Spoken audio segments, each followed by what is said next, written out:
julio vi el maestro y viendo el maestro recordé la obra de teatro que estás haciendo y que estás haciendo con Suar. ¿Y por qué? Cuando en el maestro vos recibís a tu nietito y tenés un gesto de enorme ternura, pero que no empieza con un abrazo. Empieza que le atás la zapatillita y vos de rodillas. Y después te vas levantando y el chico necesita, obviamente, ese abrazo, ¿no? Y en la obra de teatro, vos todo el tiempo estás como enojado, contenido, muy tenso, y de repente aparece una imagen, no se ve, es un recuerdo, de un niño que mira con los ojos grandes y estira los bracitos. Y vos sos un tierno total. En la película también, al principio verdugueabas a la gente de inmigración con ironía, con sarcasmo, y después un tierno. ¿Vos sos así? ¿Es una pregunta o es una No, afirmación? pues yo no te conozco, así que Yo, pregunta. sí, yo puedo ser así. Yo me reconozco en ese. Yo soy un animalito muy cerrado a veces, desconfiado, bastante desconfiado y muy conocedor de su vulnerabilidad. Entonces yo puedo llegar a morder sin que nadie en principio haya hecho algo, o por lo menos que el resto haya visto algo como para que yo lo haga. Eso es Eh, importante, por ahí el resto no, pero bueno, eso es, viste, las verdades subjetivas, porque son subjetivas, no son compartidas por todos, justamente por su carácter de subjetividad. Y yo en ese sentido soy muy subjetivo. Yo he tenido y padezco de algo difícil que no me es igual como soy. Yo puedo hacer un gesto así y después me quedo muy dolido por lo que hago y me afecta casi más la mordedura a mí que a quien muerdo. Pero yo tengo algo que puedo reconocerme en eso y reconocerme también en un gesto de protección.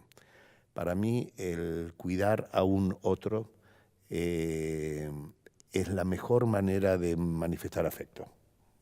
¿pudiste hacerlo con alguien muy cercano tuyo? Mira, yo justamente con mi padre, con quien he tenido una relación extraordinariamente compleja, eh, cuando los 3 últimos años de su vida, y yo me enteré que él estaba muy enfermo, tenía una enfermedad terminal, que no fue tan terminal porque el médico me dijo 6 meses y fueron 3 años, que agradezco enormemente porque yo tuve un acercamiento con él muy grande. Y lo que más me acercó es que encontré la necesidad de ayudarlo. ¿Y pudiste? Y pude ocuparme de él, yo era no tan joven, tenía 20 y pico de años, pero estaba haciendo mis herramientas y tenía que salir a buscar la droga para su quimioterapia, tuve que ir a los ministerios de salud, yo no tenía manera de sostenerlo eso. Y le agradezco enormemente todo lo que a la vida y a la situación, todo eh, lo que me descubrió de mí mismo y del vínculo con mi padre. Yo me despedí de mi padre en un espacio de una enorme ternura y agradezco mucho eso. Así que la escena Es que vos bueno. me hablás, esto que estás señalando en mí es Estaba. fundamental porque eh, eh, a veces vos tenés elementos internos y no tenés la posibilidad de hacer la escena del asunto. Y yo, para mí, la escena, la palabra escena es fundamental. Escena, no solamente porque soy actor, sino porque soy ser humano. Y el ser humano es el ser de la escena. La escena es lo que nos particulariza. Entonces, hay muchos seres que de golpe no tienen la posibilidad de poder encontrar un espacio donde la escena se produzca. Y en ese sentido... O aprovecharlo, porque por ahí hay sí, gente que también pierde a su papá y no sabe aprovecharlo. sí, por eso, pero Para la también cercanía, ¿no? no saber aprovecharlo a veces es una deficiencia y Bien. no es una culpa, No, no, digamos. no, no es Vamos a culpa. decir, No, el tema no es culpar, sí, sino no poder. sí, exactamente.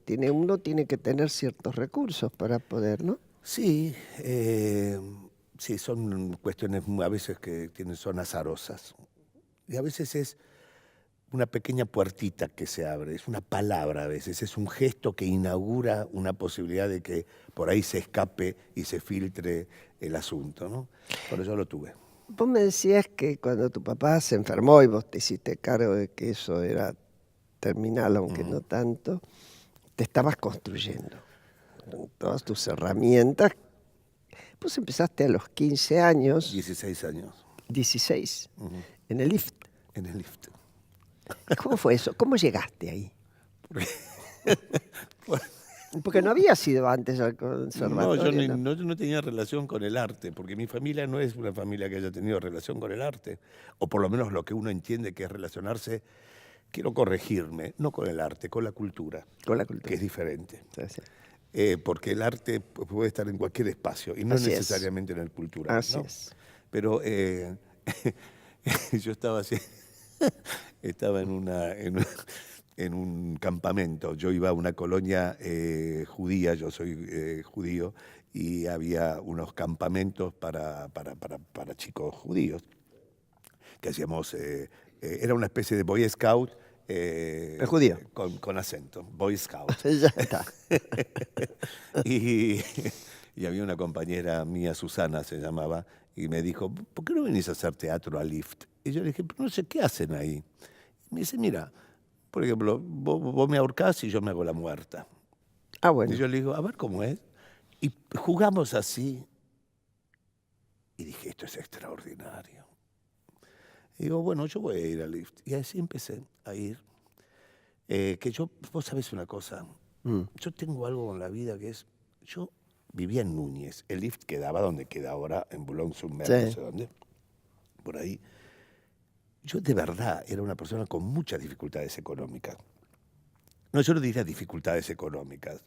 No había dificultad ya, era un hecho nulo. Yo no sé ni cómo viajaba, ni cómo tenía el dinero para tomarme el colectivo.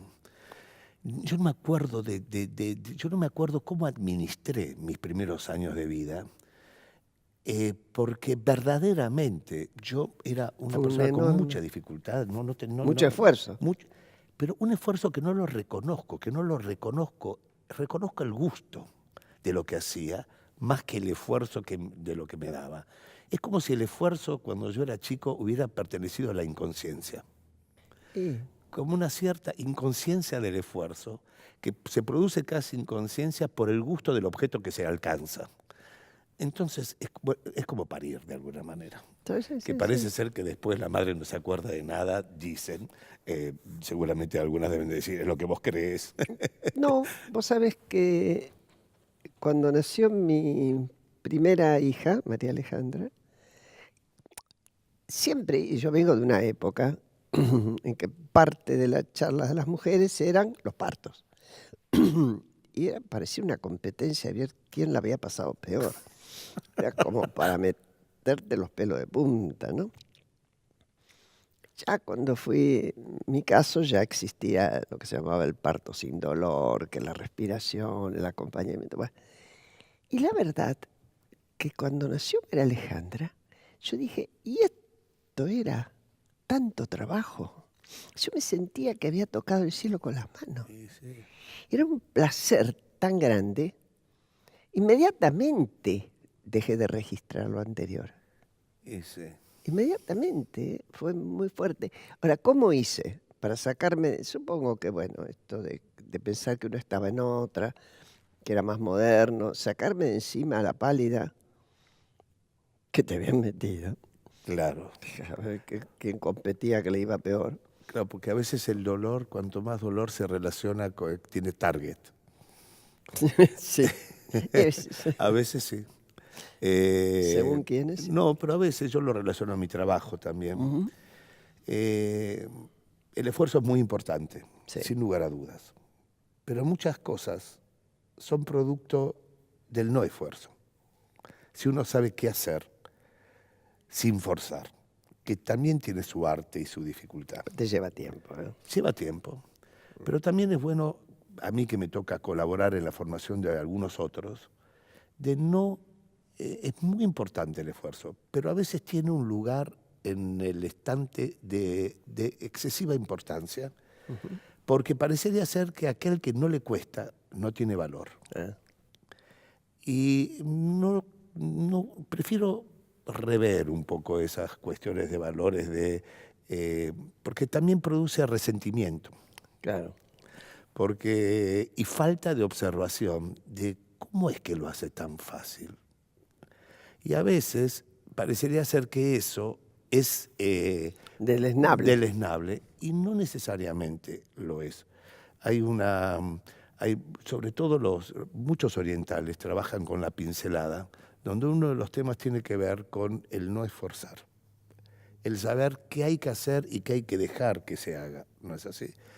A mí me gusta pensar así, la vida y el trabajo.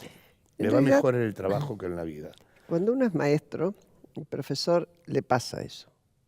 Distinguir gente a quien todo le resulta más fácil, por las razones que sean, y a otros que lo mismo les cuesta mucho trabajo.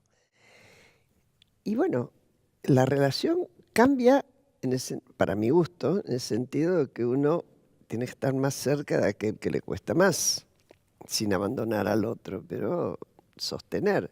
Sí, pero también entender que el que le cuesta más está haciendo la experiencia del que le cuesta.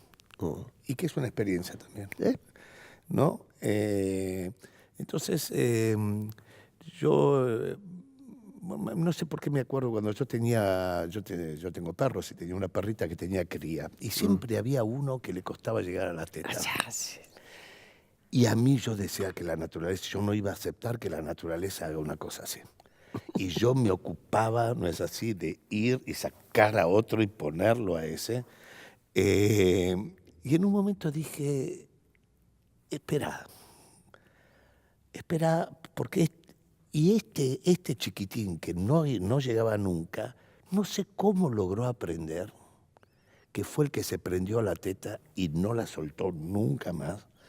Y yo dije, mira vos, ¿no? Tal vez este necesitaba un tiempo para saber cómo llegar a Y eso. es posible. Y la experiencia, por eso Es posible. hay también algunos que hacen esfuerzo y no llegan nunca a la Bueno, teta, ¿no? es cierto. Bueno, qué sé yo. hay, de to- hay de todo. En el 76, Sí, un año muy particular para sí, nuestra historia reciente, sí. Y para ¿vos mí, empezaste el claro. conservatorio o ya estabas No, antes? yo me fui del conservatorio en el 76. Empezaste antes. En el 74. A los 16 Tuviste años 2 ingresé. años con Aleso y Gandolfo. Después. Yo entré al conservatorio en un momento glorioso del Y conservatorio, claro, esa época. porque se había producido un gran movimiento de transformación de lo que era una escuela que necesitaba algunos elementos que la transformen, que la modernicen, en fin, que la ayornen. Bueno. Ahí estuvo Gandolfo, Aleso y Fernández, un trío glorioso para el teatro, Ya lo creo. que modificaron e hicieron un nuevo plan de estudios. Y yo justo ingresé ahí, porque además no hubiera podido ingresar, porque yo estaba en cuarto año. Yo ya no daba El más secundario. del secundario, yo ya no daba más. Yo tuve muchas dificultades en los colegios, siempre. Fueron realmente espacios para mí, al cual agradezco enormemente porque por negación me fueron ubicando en el lugar en el cual yo quería estar. No por identidad. Ahí no. Ahí no por identidad, sino por lo contrario. Y en el conservatorio no se podía ingresar antes si vos no cumplías quinto año. Pero con esta ley se transformó a tercer año, de manera que yo ya podía ingresar. Entonces yo fui a mi padre, que mi padre Si yo le hubiera dicho que quería ser astronauta, él se hubiera ocupado de comprarme una tela plateada y hacerme creer que lo era. Eh, le dijo, mira, yo quiero irme del Nacional. Yo iba al Nacional San Isidro. En ese momento me quiero ir de ahí. Le digo, yo voy al 5º año libre y voy a entrar ya. Y me dijo, bueno, si te aprueban, entra. Y rendí y entré. Así que era en los años 74 que yo entré con ese plan nuevo. En el 75 me presenté a la primera película, a un casting que entré, que fue No toquen a la nena, que tenía 17 años para cumplir 18. Me acuerdo porque mi padre tuvo que firmar una Eras autorización. un bebé. Bueno, era un bebé. Lo que en ese momento sí, hoy ya no se sabe, pero sí, en ese momento era un niño, un hombre muy joven, muy niño todavía. Y hice la película y era un elenco infernal. Norma Leandro, Yo Luis me acuerdo. Politi, Lautaro Murúa, María Banner, Oscar Viale, Pepe Soriano, todos el día del estreno estaban en España, porque se estrenó en el 76. Claro. En julio del 76, creo. No había un solo de esos actores, estaban todos Todos se fuera, habían partido. que algunos muy lamentablemente no volvieron, como el caso de Politi. De manera que fue un año, imagínate vos, para mí, muy fuerte, porque, bueno, por argentino, y en lo personal, porque se estrenaba una película que yo estaba coprotagonizando con todos estos... Estarías re orgulloso, además. Estaba inconsciente. Yo sí, mi padre estaba orgulloso. Yo estaba un poquito inconsciente. Y ese mismo año el conservatorio se hizo muy difícil, porque había alguien de gendarmería en la puerta Intervinieron. que lo intervinieron, te revisaban los bolsos y se transformó en una expresión más del país, por supuesto. Y yo daba... Además, muy observado el teatro y todo lo que tuviera que ver. Sí, nosotros teníamos libros, muchos libros de autores rusos, porque estudiábamos a Stanislavski. Entonces nos decíamos, che, tiremos Chekhov, tiremos Stanislavski, tiremos ¿Qué hacemos? Pushkin, tiremos todo eso, porque fue muy... Yo debo decir que en el momento en que yo empecé a sentir que me empezaba a expandir como ser, algo pasaba acá donde todas digamos, las velas que se desplegaban, yo sentí que había que replegarlas. Yo era una persona de una formación muy limitada y cuando uno tiene que replegar las velas, la limitación es un doble problema. ¿Y qué no?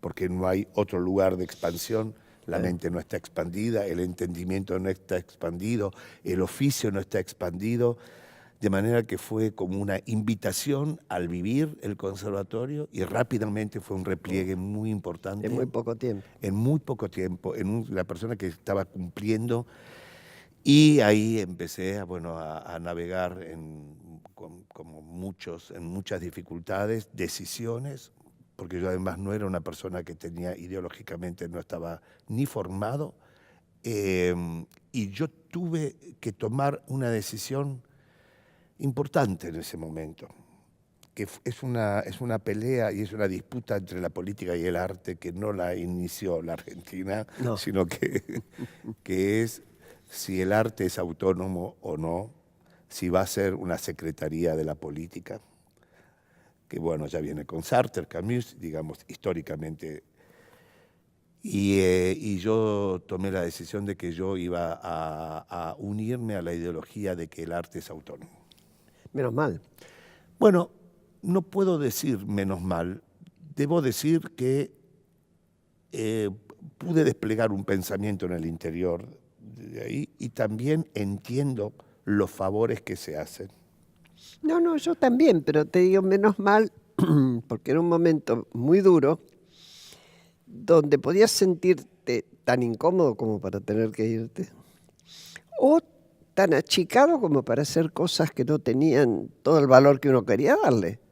Era un momento Sí, yo encontré terrible. yo encontré en el espacio artístico una ocupación, una identificación y me sentí que como soldado que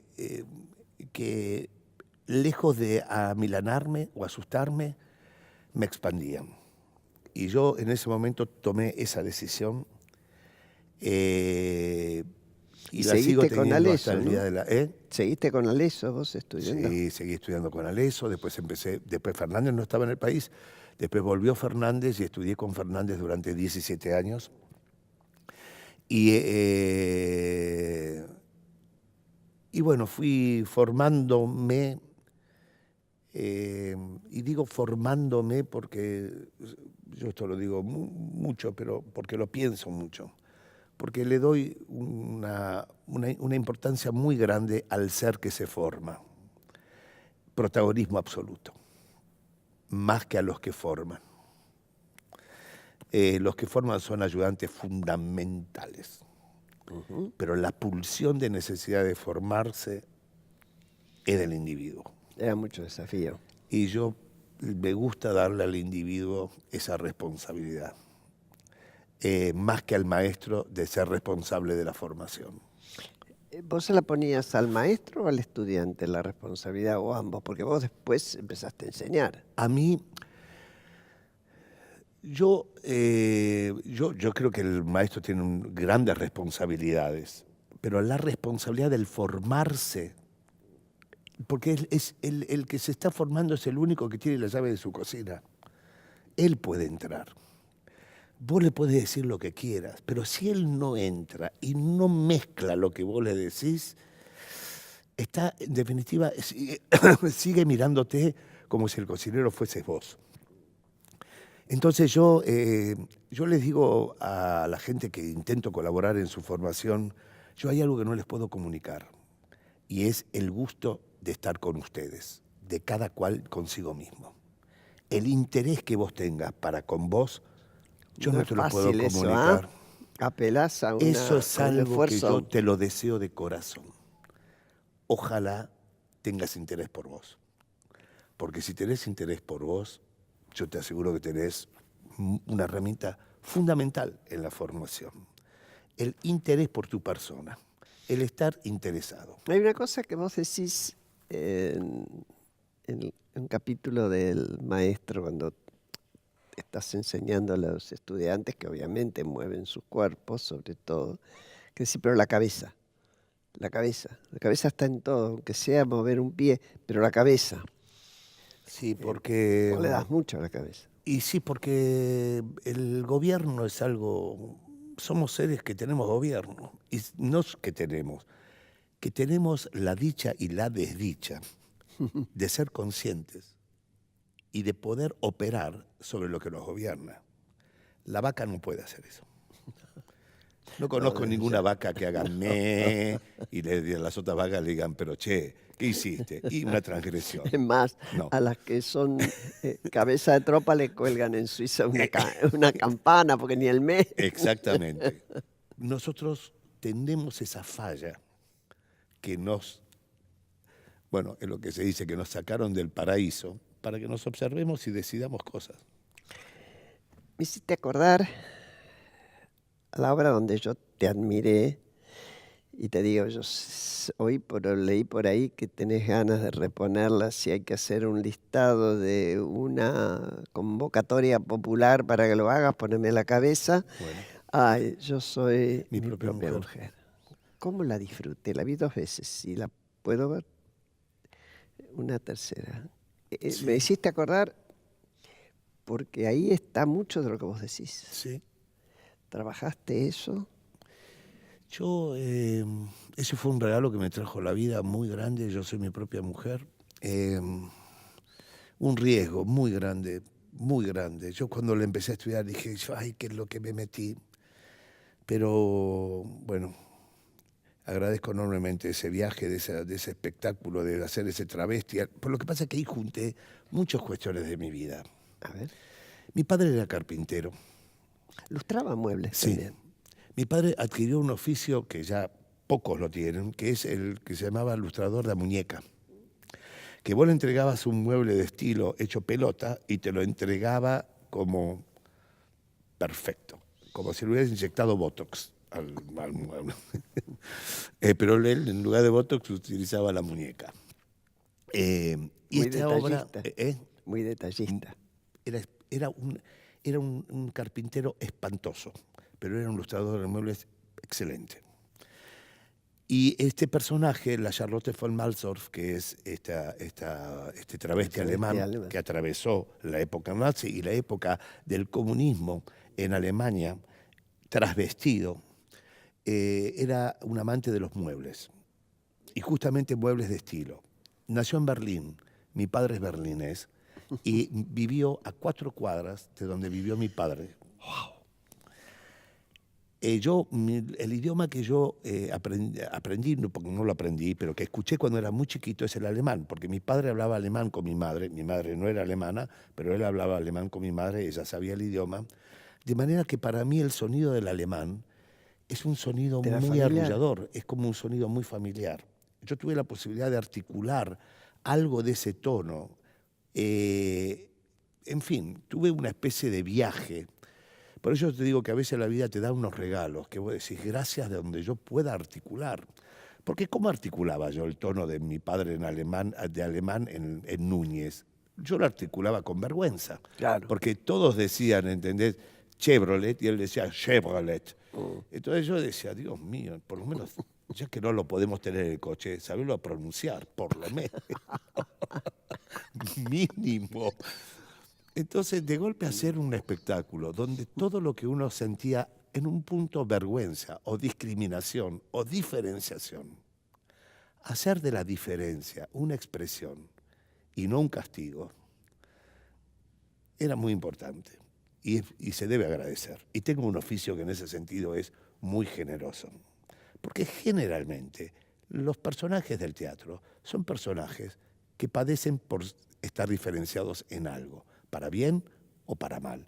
El teatro no está hecho para contar personajes normales, correctos, sin conflictos. El teatro está puesto para contar la tragedia del hombre, que en definitiva es que siempre va a ser imperfecto, siempre va a cometer gibris, nadie quiere ser malo, no es así, aún el que quiere ser malo le sale mal. Hay algo del teatro que tiene que ver con el hombre que tiene que aprender. Y en ese sentido yo soy mi propia mujer, he aprendido enormemente. Y he aprendido algo muy importante. A ver. Lo que es un director. Alesso, es persona a quien quiero entrañablemente por muchos motivos. Muchísimo. Por muchos motivos. Alesso es un ser humano, yo creo que él se recibió de ser humano, porque ha hecho un ejercicio de su vida que lo pone como un individuo. Es un individuo, es un ser con un ser que yo admiro profundamente y, bueno. ¿Te emociona? ¿Te emociona? Y porque ¿ves? Yo siempre digo que Alesso hizo algo muy importante para mi existencia. Me miró con exigencia y con ternura. Y volviendo al tema de la ternura, que así iniciaste con esa flecha, ese dardo, ese artero, la ternura para mí es un elemento muy importante. Y mezclado con exigencia, es como una mezcla de dos gustos de helado, de uno que dice, no voy a convidar a nadie de esto, de lo rico que es. Mira qué barrete. Sí. Y él me miró, cuando empecé a ensayar, yo soy mi propia mujer, Alesso se sentaba y me miraba. Y terminaba el ensayo y me dejaba decía, ir. Muy bien, Julio, esta mañana. Y yo llamé a mi amigo, mi hermano del alma, uno de ellos, que es Ricky Pascus, y le dije, Ricky, estoy con problemas con Alesso. No sé qué le pasa, pero no me dirige. Y él me dijo, ¿por qué, Julio? Porque no hace nada, no me dice nada. Me dice, pero ¿no pensás que tal vez ha decidido dirigirte de esa manera? Yo dije, puede ser. ¿Y cuándo estrené? ¿Y nunca te dijo? Me decía, Julio, creo que conviene acá, creo que conviene allá. Es lindo eso que estás probando. Bueno, Pero no te decía, Enten- hace esto, no, entendí que me dirigió en silencio, estando, dejándome, corrigiendo lentamente, sin abordarme, pinceladas grandes. esperando, pinceladas tranquilas, confiando, observando cómo yo iba chocando con las cosas y corrigiendo, acompañando. Por supuesto que el espectáculo lo dirigió, sin lugar a dudas, él. Pero lo que me enseñó es qué es dirigir, Que puede haber distintas qué es formas. gobernar. Gobernar es un acto siempre de presentación tiránica y sonido fuerte. A veces gobernar es saber qué hacer. Que no es poca cosa. Que no es poca cosa. Eso, para mí, para mi oficio como actor, es una de las cosas donde más valor pongo en el aprendizaje. Mío actual todavía. ¿Qué es gobernar? ¿Qué tengo que hacer y qué no hacer? ¿Qué tengo que legar a una zona mía donde no me tengo que meter? ¿Cómo tengo que ¿Ah, sí? esperar en el horno? ¿Eso también? Por supuesto. Vos sabés que hay algo que tiene que ver con la emoción, que tiene que ver con que vos haces cosas y algo que haces repercute en zonas tuyas que producen devoluciones. Si vos te apurás o te pones pretencioso, no dejás que algo de tu naturaleza te devuelva genuinamente algo. ¿Y todo eso vos dónde lo aprendiste? En ¿Dónde el sentís oficio, que en la el vida? oficio y en el interés de mi oficio.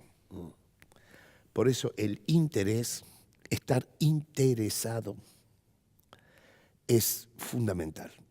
Yo he utilizado mi oficio como una herramienta de interés que tengo conmigo y con la naturaleza humana. Yo estoy interesado. Yo estoy enamorado de la naturaleza humana. ¿No te decepcionó nunca?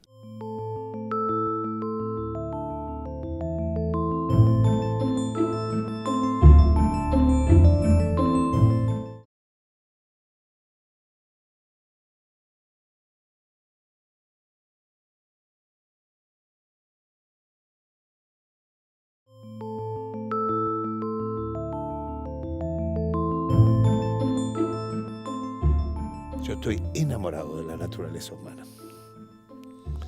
¿No te decepcionó nunca? Pero por supuesto, forma parte del enamoramiento. ¿Qué le va a- También de eso.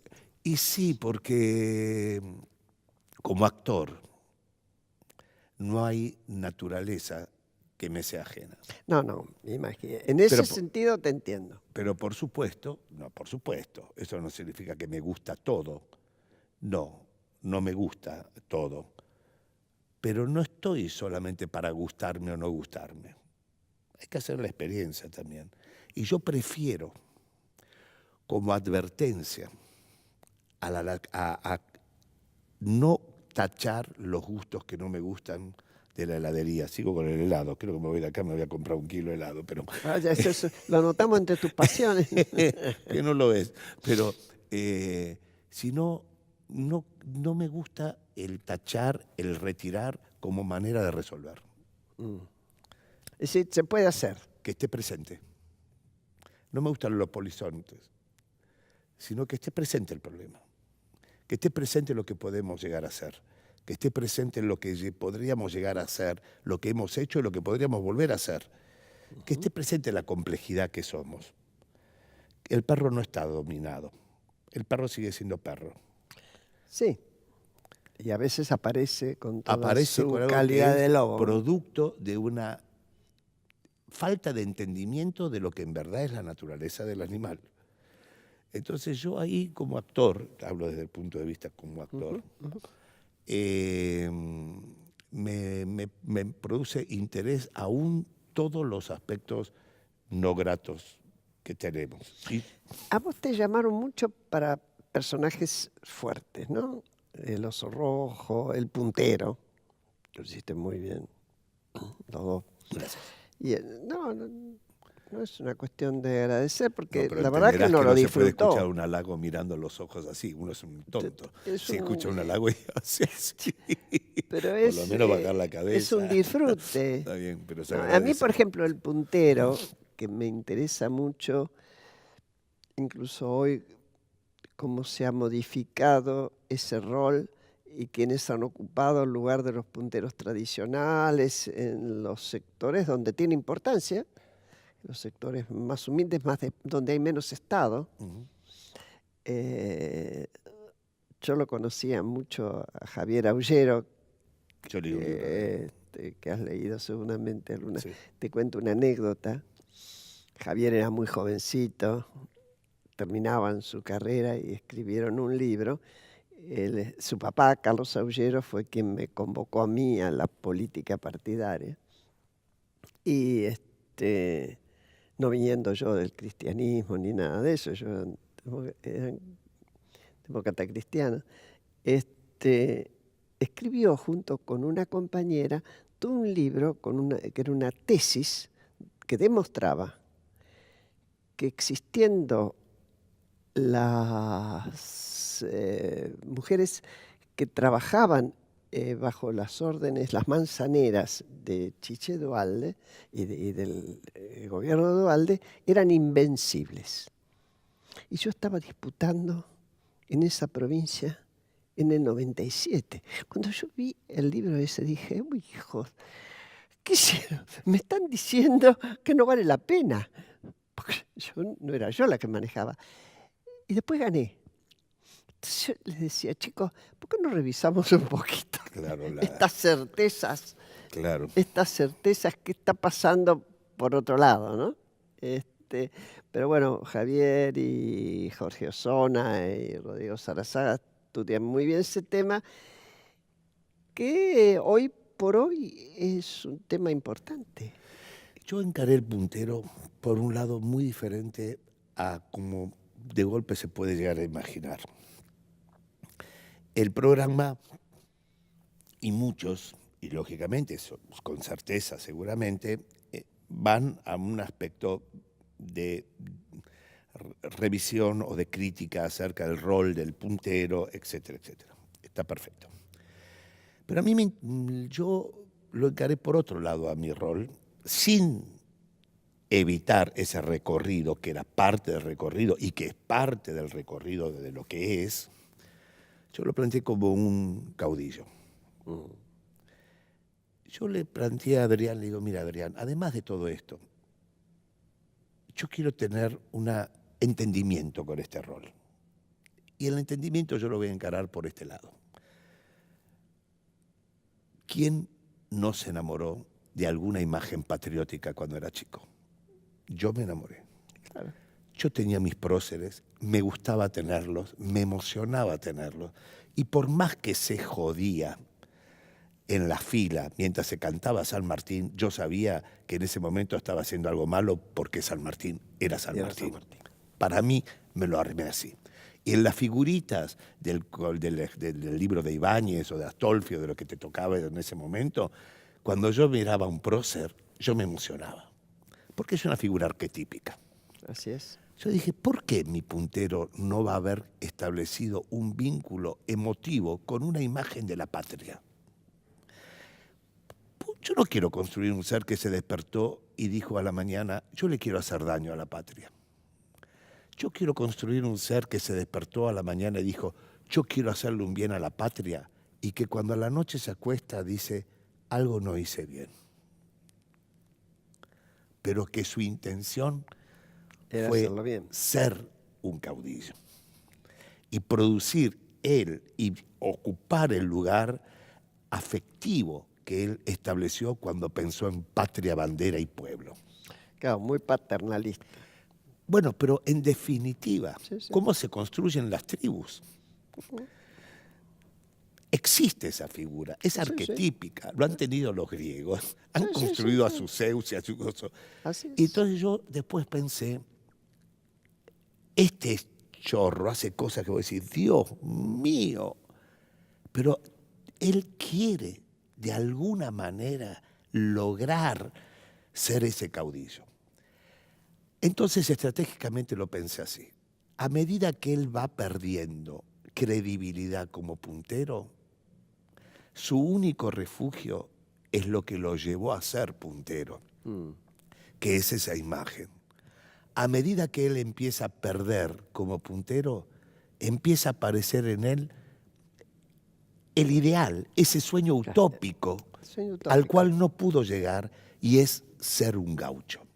Y le dije a Adrián, déjame terminar el programa cantando el himno, pero no como un acto de ironía, No sino la como, marchita, no como un el acto de himno. ironía, como un acto de utopía afectiva, constitutiva de un ser humano. Lo que hiciste Y al lo hice. personaje. ¿Eh? Y lo hice y terminé con un poncho, mirando a cámara, cantando el himno, y no irónicamente. Porque yo pensé, qué ganas de volver. Digo, no hay un aspecto en mí que tiene ganas de volver a escuchar eso con esa La misma inocencia. emoción. Con esa inocencia. Y digo, ¿y por qué no? ¿Por qué dar por cerrado eso? ¿Por qué dar por...? Somos muy cancheros los seres humanos. Creemos que siempre estamos... Y esto, el posmodernismo ha contribuido bastante Sí, con una sí. idea de que estamos por sobre todo. La posverdad, decís Sí, vos. sobre todo, ¿viste, Roma? Sobre todo. Más que sobre todo. Yo no estoy sobre nada. Y la escena, que es mi espacio, yo que intento colaborar con la formación de gente muy joven, que de golpe tengo una persona que está en el taller de 20 años, 21 años, advierto que si tienen que ir a la escena del amor, la escena está inhibida. Si vos hablás de honor, la expresión está inhibida. ¿Por qué? Porque hay una inhibición de la expresión. Hay una especie como de pudor y como Porque vos decís está fuera de moda. situación de ¿Qué? horizontalidad de las cosas. En lugar de que las cosas tienen su valor. Y si las cosas tienen su valor, ese valor necesita su escena. No es solamente la sensación del pudor, es la escena del pudor. Es saber hacer la escena del pudor. Es, por ejemplo, lo que te digo, una persona que sos más ni menos que vos, me halaga, ¿cómo voy a mirar como que no pasó nada? Algo se tiene que hacer. Yo digo, yo voy a hacer algo, bajar la mirada o agradecer. ¿Por qué? Porque es una escena, ¿no es así?, que pide su respuesta. Hoy por hoy, parecería ser que hay que ser cool. Entonces vos decís, pero señores, hay algo que se llama indignación. La indignación tiene una forma. ¿Cuál? No sé. Vos sos muy creativo, tenés una forma nueva, construíla. Y si no, hacé la que te heredaste. Y vos te das cuenta que cuando aparece la escena y adviene la expresión de eso, aparece el pudor de mostrarlo. Porque empieza a aparecer una relativización del asunto. Entonces vos tenés que ser, por ejemplo, empezar todo tiene el mismo valor, somos todos iguales, tenemos todo el mismo valor, todo es lo mismo, no es así, cuidado con esto, inclusive hasta el bullying. En la expresión tiene un problema. Cuando una persona es gorda, es gorda. Yo no estoy estableciendo un valor, pero parece ser que hasta la palabra gordo ya no se puede usar. Ah. Vos decís, pero un momentito, está perfecto, ¿en qué sentido no se puede usar? Entonces empezamos a tener un cuidado, esto no lo digo, esto no lo hago, esto tiene que... Y la experiencia humana y lo relativo, lo que tiene que ver con lo...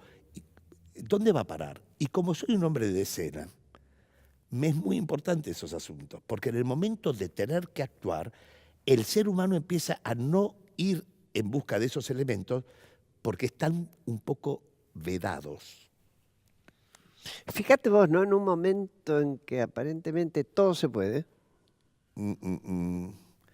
vos destacás Yo no creo que todo se puede. que no.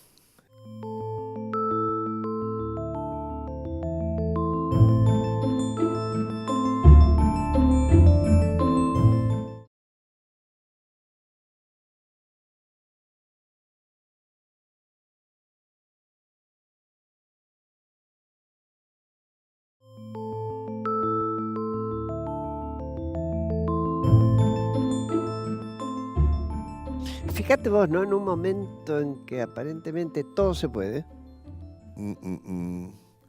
vos destacás Yo no creo que todo se que puede. no. Mejor dicho, sí creo, pero Bueno, que hay que hacer un sí, trabajo. que Hay que, hay que animarse. hay que animarse y hay que diferenciarse y hay que bancarse algo en la expresión, ¿sabes? Y es que no va a ser aceptada por todos. Igual, claro. Como bien dice Rothko en un espectáculo que hice que se llamó Red, que era sobre la vida de este pintor, es un riesgo expresarse, porque expresarse significa salir al mundo. Y cuando salís al mundo, ese es un riesgo. ¿Cuál es? Que vas a ser aprobado o vas a ser desaprobado. Pero como tenemos la idea de lo más, la revista que más se vende, los que más votados, etcétera, etcétera, parecería ser que si vas a formar parte de los menos, tu expresión no es importante. No, en realidad hay tantos círculos cerrados como pequeñas tribus que cuando alguien quiere salir de la tribu es considerado un traidor. Y sé de lo que hablo. Y lo veo en lugares académicos, científicos, ¿no? Más bien el grupo tira para adentro al que se quiere ir. ¿Mm? Es que es así, la expresión es un acto de subversión. Muchas veces la expresión produce un acto casi a veces de terrorismo, en el sentido estamos sin Sí, ir a sí, los sí, aspectos, sí. sino porque vos te das cuenta que queda expuesto el ser en una autonomía y en un ¿cómo te atreves? A mí Y lo me... más fácil para No, por responder al favor, cómo te atreves es la descalificación. por supuesto. Por supuesto, mira, esta anécdota te la voy a contar porque yo la he contado, pero te la voy a contar a vos. Dale. Una vez yo salía de mi analista y había dos chiquitos, uno alto, muy alto, y el otro bien chiquitito. Y venían caminando. Y el chiquitito le dice al alto, vos sabés, dice, lo que a mí me gusta de San Lorenzo. Y el alto le dice al chiquitito, cállate, vos sabés lo que tiene San Lorenzo. Y terminó el alto expresándole al chiquitito lo que para él era San Lorenzo, cuando el que empezó era el chiquitito. Pero yo me di vuelta y le vi la cara al chiquitito, que estaba mirando con apasionamiento a su amigo. Y yo pensé, es el comienzo del fin. ¿Por qué? Porque este chiquito renunció a decir lo que a él le pasaba para ser invitado al próximo cumpleaños del alto. Claro. Le digo, muchas veces, ¿no es así? Preferimos que nos inviten al cumpleaños antes de decir lo que pensamos. Y en Le digo, determinado pero momento está bien, es lógico. pero hay momentos en que uno tiene que tomar la decisión de que, aunque no me inviten a ningún cumpleaños, yo en este momento tengo que hacer un ejercicio que tiene que ver con lo que pienso. Entonces, yo me acuerdo perfecto cuando lo vi al chiquitín, tenía 6 años, así, yo pensé, es el comienzo del fin. Es lo que les pasa en general a los hermanos menores también, ¿eh? Cuando quieren que el más grande le dé bola. Sí, es lo que pasa también en la comida, cuando una pareja va al teatro y sale del teatro, ¿no es así? Que uno le dice al otro, mira, a mí me pasó esto, y el otro le dice, sí, totalmente, listo, así, pidamos la comida, ¿no es así? Que termine la noche amorosamente, porque es muy difícil el acuerdo. Pessoa, que es un grande, Poetazo. grande, hace un trabajo muy hermoso acerca de una impresión que ha recibido de ver una chica que parece un varón. Entonces dice, ¿cómo la puedo enunciar? ¿Cómo puedo expresar esta impresión que tengo? ¿Una chica que se parece a un varón? No. ¿Un varón que en verdad es una chica? No. ¿Cómo le pongo? Esa chica, ese varón, ese... Y él dice, voy a terminar alejándome de la academia y de lo correcto. Voy a utilizar algo que es imposible de articular según nuestra lengua. Una varón. Mira, Articulando una varón, expreso lo que alguien me diría, no se puede decir así. Pero yo me tomo el atrevimiento de alejarme de la tribu y hacerlo así. Para mí, yo eso se lo doy impreso a toda la gente que se entrega conmigo y lo tengo pegado mira. como ejemplo muy sencillo de lo que es un hombre que está diciéndonos, señores, para expresar a veces lo que a uno le pasa, tiene que inaugurar un lenguaje, que muchas veces no es el aceptado, pero que uno lo inaugura. Así es. ¿Vos tenés alguna rutina cada noche o ninguna? Primero tratar de dormir, que me cuesta bastante. Soy una persona que tiene mucha dificultad para dormir. Puedo dormir 2 horas, 3 horas, 4. Tengo mucha dificultad. Pero tomo contacto con la finitud.